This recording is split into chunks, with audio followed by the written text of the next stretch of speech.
ধরনের passport photo কি করে বানাবে। তো খুবই সহজ, এক ক্লিকে তোমরা বানিয়ে নিতে পারো। তোমাদের মোবাইলে অনেক রকমের ফটো থাকে, তো অনেকেই অসুবিধা হয় যে অনেক জায়গাতে তোমাদের লাগে যে এই পাসপোর্ট ফটো কী করে দেবো, এরকম সেলফি থাকে, সেটাকে তোমরা এক ক্লিকের মাধ্যমে নিজের মোবাইল দিয়েই তোমরা কিন্তু এই ধরনের পাসপোর্ট ফটো বানিয়ে নিতে পারো। তো সেটার জন্য তোমাদেরকে চলে যেতে হবে জিমিনি অ্যাপে। তো চলো আমি মোবাইলে দেখাচ্ছি তোমাদেরকে। তো দেখতে পাচ্ছ গাইস, আমি কিন্তু জিমিনি অ্যাপে চলে এসেছি।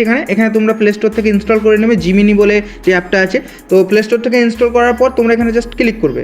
তো আমি এখানে ক্লিক করে নিচ্ছি। তো আমি কিন্তু জিমিনি অ্যাপের মধ্যে চলে এসেছি। তোমরা কিন্তু এরকম করে জিমিনি অ্যাপটা ওপেন করে নেবে তোমাদের মোবাইলে। আর যদি প্লে স্টোর থেকে তোমরা ইনস্টল না করেছো, প্লে স্টোর থেকে কিন্তু জিমিনি অ্যাপটা তোমরা ইনস্টল করে নেবে। ইনস্টল করার পর যেই ফটোটা তোমরা পাসপোর্ট সাইজ ফটো করবে, সেটা আমি এখান থেকে এই প্লাস চিহ্নে ক্লিক করবে। প্লাস চিহ্নে ক্লিক করার পর এখান থেকে গ্যালারি থেকে তোমরা ওই জিমিনি যে পাসপোর্ট সাইজ ফটোটা করবে, সেই ফটোটা তোমরা এখান থেকে নিয়ে নেবে। তো আমি ফটোটা নিয়ে নিচ্ছি।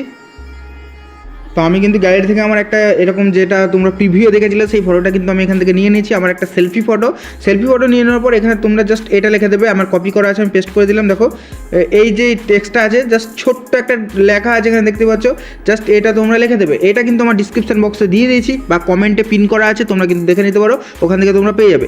নেওয়ার পর জাস্ট এখানে পেস্ট করে দেওয়ার পর তোমরা এই যে অপশানটা আছে, অপশানটা ক্লিক করে দেবে। ক্লিক করে দেওয়ার পর কিছুক্ষণ ওয়েট করবে, আমি এখানে অপেক্ষা করে নেবো কিছুক্ষণ।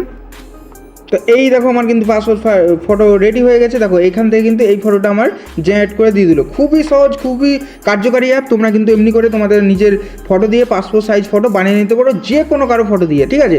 তো খুবই গুরুত্বপূর্ণ এটা ভিডিওটা, তোমরা কিন্তু সবাইকে শেয়ার করো এবং এটা খুবই হেল্পফুল ভিডিও। তোমরা কিন্তু নিজের ফটো দিয়ে এরকম সুন্দর সুন্দর পাসপোর্ট ফটো বানিয়ে নেবে।